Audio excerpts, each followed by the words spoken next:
The eighth commandment, thou shalt not steal, is found in Exodus 20:15. This is a good example of a promise type commandment, meaning that if you have faith in God, you believe that He is your Father and is holding your hands, you obey Him and His precepts, by default, you're not going to steal. Stealing is a criminal activity, but some people don't see it that way because they steal to support themselves or someone else. They steal for, let's say, a noble cause.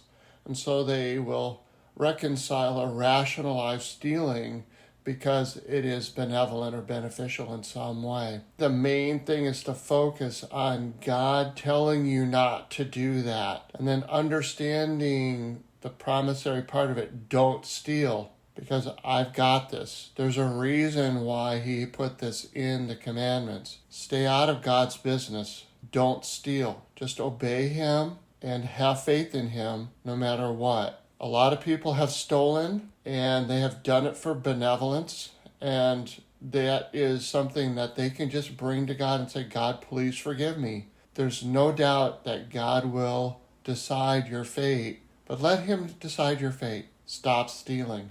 Go and sin no more. It's that simple. I know there's a lot of difficulty in the world. There always has been. For some people that are tempted to steal because it's a habit, kleptomania, that kind of stuff, there's all kinds of ways to get help for that. Pray that out of you. That is absolutely a demonic oppression of your soul, and that is also something that you can come to God and say, you know what, it's embarrassing, but this is what I've done. Confess and move on. This is a very brief little talk about this commandment, but it's important. We think about people that are stealing great deals of money now in different ways electronically, and they're using political influence or business influence to steal money. They're hurting families. They're hurting individuals that shouldn't be stolen from. They are oppressing widows and orphans and the poor. There's a lot of information in the Bible about what God feels about that.